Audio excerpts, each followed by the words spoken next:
On Kiwi. The Radio Wammo Breakfast. Time now for the advertising, social media and aeroplanes feature with Vaughn Davis from the Goat Farm, tgf.co.nz. G'day there, Vaughn. Hey there. Had a good week? Really good week, yeah. Good. Went to a how to crash your airplane class last night. That Did was kind you? of fun. I saw you Yeah, tweeting we were about good. that. And that's not the sort of thing you want to be doing, though, is it? No, but if you do, you want to do it right. So they had a wee class. The Civil Aviation Authority put on a travelling roadshow on how to crash and walk away. 60 seconds, walk away. Crash and walk away. Yeah, crash and walk away. It was cool. It was fun. I guess don't go nose down first, or Well, would be a- the whole class in a nutshell for all you pilots out there: keep flying the airplane until the airplane stops flying. So there's none of this throw your hands up and go ah. it's pretty. Yeah, that's generally bad practice. Yeah. Although I did hear about one commercial airline pilot, I think, flying Cathay Pacific into Hong Kong. Yes. Controls all jammed on approach, and so just kept on going on the steep decline. Oh, and nothing would respond until he started kicking the control column. that'll do And it. then suddenly everything popped back into That'll life do again. it. Well, the dirty old Hercules I used to fly had it had two big footrests up under the instrument panel, and they were they're handy for putting your feet up on those those long flights to Hawaii or wherever. But they're really there so you can put both feet on the footrests and grab the control column with both hands when it had jammed and brute Pull it force. up. Yeah, Amazing. Yeah, Right. pull up.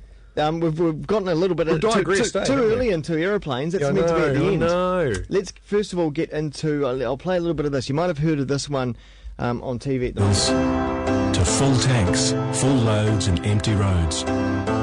Here's to over 200 locations where you'll find a station. And that goes on for about a minute. It's the It new does go on. BP ad. Yeah, it goes on for a minute, but it feels like a much longer drive. The new BP ad. Well, firstly, Ogilvy, good on you for getting a big expensive ad away in difficult times. But by golly, here's to the drivers. It's almost an ad parody. There should be a whole YouTube channel of ads that start with "Here's to the heroes," "Here's to the lucky ones," "Here's to the strong ones." Beautifully shot by a really cool director, a guy called Josh Frizzell, son of Frizzell, brother of Frizzell. Right. But people in cars with a voiceover that sounds like it's been nicked from the National Bank Places You'll Go ad. It's like, how many times can you reinvent petrol?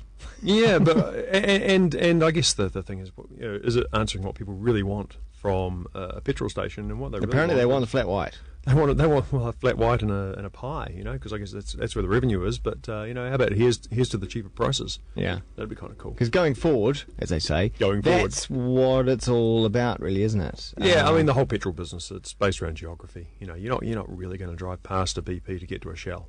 You go to the one that's close, and the advertising tries to sort of sway those few people who've got a bit of discretion. So does it take a different line to the one that Zed's gone down? Well, I think it goes down a very, very similar line, except it doesn't play the I was going to say the race card. It doesn't play the patriotism card, but it sort of tugs on every other string. The other interesting thing in that ad, if you can sit through the whole thing, is yet again it features the good boys from Western Springs Soccer Club, as every ad that features a soccer club does, because it's the soccer club closest to the Auckland advertising agencies. So look out for those green and white stripes, as seen in about 3 TV ads so far. It does feel similar to a Toyota ad as well, I think. Yeah, or the recent Mitsubishi ad.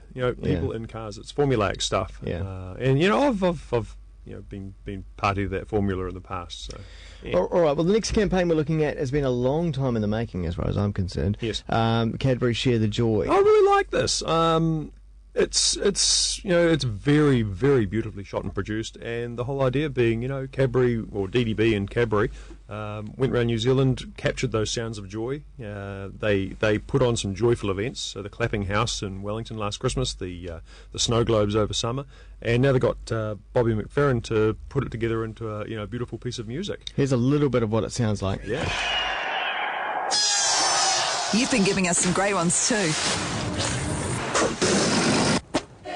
Now, So do you think people were actually sending in their sound clips? Yeah, there was a bit of it. I mean, they had a website with the ability to upload clips and stuff, and that makes it very advertising 2.0 and participatory and all that sort of crap. But if Cadbury's about sharing the joy and all that sort of stuff, this is a really good way to go about it. I mean, my one, I had a look at the YouTube video, and there's a fairly angry comment straight under it that says, why do you have to get a guy from halfway around the world to do this? And in truth, DDB is a bit guilty. This is Cadbury's advertising agency of internationalism. You don't see a lot of Kiwi voices in their work. The Sky TV drill sergeant ad. Did it have to be an American drill sergeant? Yeah. We've got drill sergeants here as well, but and a lot of their voiceovers tend towards the British. But Bobby McFerrin, of course, put out the song "Don't Worry, Be Happy," so it's it's appropriate. Is this not an Australasian or worldwide campaign? It's completely conceived and made in New Zealand. Okay. Whether they spread the idea throughout the Cadbury, Because like the world, gorilla, that was a worldwide thing. yeah, that was just imported. Yeah. Okay, moving on. Moving on to social media. LinkedIn. You want to talk about? Hoo-ha. LinkedIn, surprisingly, 2 years older than Facebook, 4 years older than Twitter. LinkedIn, which if you don't use it, it's Facebook as if Amway had invented it. Yeah. It's sort of the way for people who are dissatisfied with their current job to hook up with a new one, basically. They had their share market listing last week, about a week ago, and doubled in value from the time the New York Stock Exchange opened until it closed. The shares opened at $45 and closed at $94, making a lot of people very rich very quick, just like the old .com days. Yeah. And valuing LinkedIn higher than Harley Davidson and a bunch of other companies, obviously. Absolute success story. Wow. And all the other, because Facebook, of course, is not listed. Twitter's not listed. Zynga, the company that makes Farmville and stuff like that, not listed. So everyone's watching that really closely. And it sort of answers, if you're a LinkedIn user, you'll have been noticing that it's a lot easier to make connections and grow your database in the last 6 months. It's because they've been racing to build those numbers and make things look attractive to investors, and they have. I should dive double your money. I should dive further into it. I mean, I'm a member, and I only use the bio section. Yeah, but that's because you're to the satisfied with your job. You see, you don't need LinkedIn. Is that right? You love it here. Indeed. I would like to get in there and sort it out, because I just get emails every day from someone who wants to connect, and I'm sure these are all automatic emails. They are a bit. I mean, it's interesting. I mean, as a business owner, I've gotten work from it. Two or three clients have walked in the door based on our LinkedIn connections.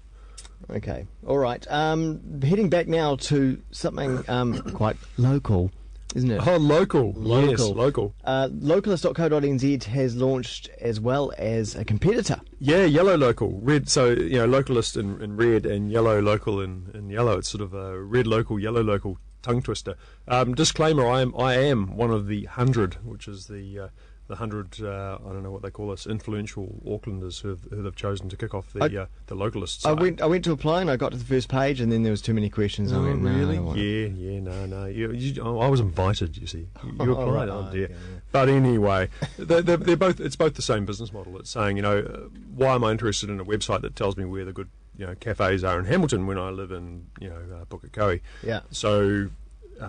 Both Yellow Local and Localist are slicing your neighbourhood into very thin slices, and offering it's a business directory. It's basically a business directory with a crowdsourced review overlay, and it's not a new business model, but it's the first time that's been done in this country. To be honest, I wish just more people would embrace something like Foursquare, because Foursquare or Zenbu or any of those places they already exist. Problem is, both Yellow and NZ Post, who are the companies behind this, they're both looking for new ways to make money and remain relevant. But I don't want everyone spread across different platforms. I want everyone to be on the one platform. I find Foursquare so helpful when you go to a venue and you find that there's a dozen tips there saying this is what you should eat. But you are in the minority. That's the problem. No one's got real good location-based traction here in New Zealand. And Facebook Places is working really hard to try and be that operator as well. So what's your obligation to local? Really just to contribute content and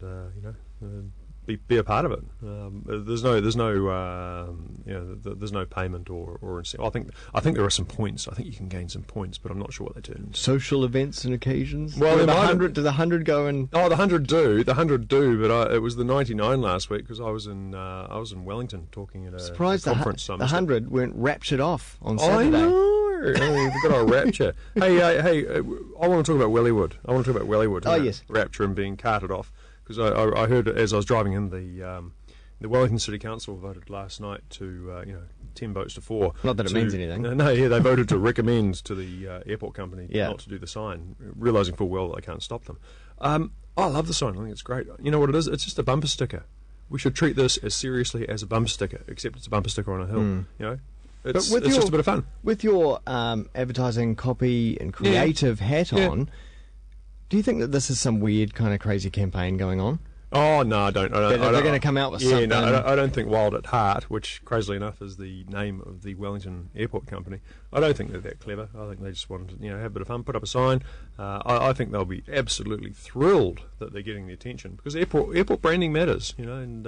if you've got it really does. People will say, "Well, why doesn't the airport?" Okay, well, let's see. I'm off to Tokyo on Saturday. Look at you. We arrive in Narita, but I don't care. We just get there and then we're off. I don't care where we go. That's an example where it's sort of a captive market. But let's say you're going to the States, right?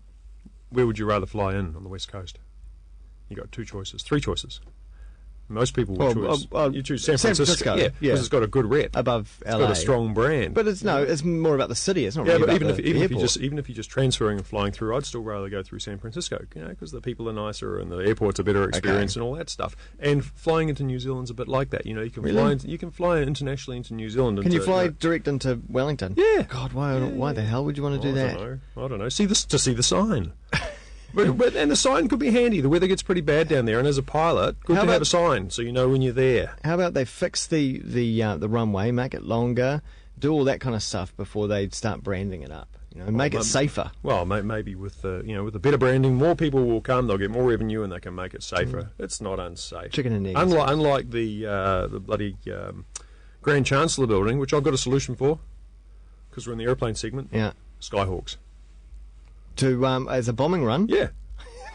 Damn straight. You've got a safety zone, you've got the red zone around it, you just send in those Skyhawks, get some Maverick missiles or those Snake Eye 500-pound retarded bombs, which sounds a bit, you wouldn't want to send... It was an interesting... retarded bombs came a bit before smart bombs, but I'm not sure it's the same sense of the word. We're probably going well off topic, but seriously, $10 million versus a few explosivs and a few buildings around being destroyed as well. I don't care. Just get rid of that. Bring up, if you're listening, Roger. 5 months of an inoperative CBD versus just blow it up, which is a certainty versus the potential loss of a few more buildings. And just say that those other buildings came down in the quake. It was just like my advice to clean people: slate. Whenever there's an earthquake, if you're in a hotel room, drink all the minibar, then smash the bottles. Oh yeah. Rock and roll. But look, we do want to do the very final segment. What is it? Let's quickly look at the Ashy aeroplane. Oh, the Ashy airplane. Yeah, this is cool. Can you see this at home? Okay. This will be on the video version, but because there's a big red zone around in the north of England, they've got their red zone as well because there's volcanic ash.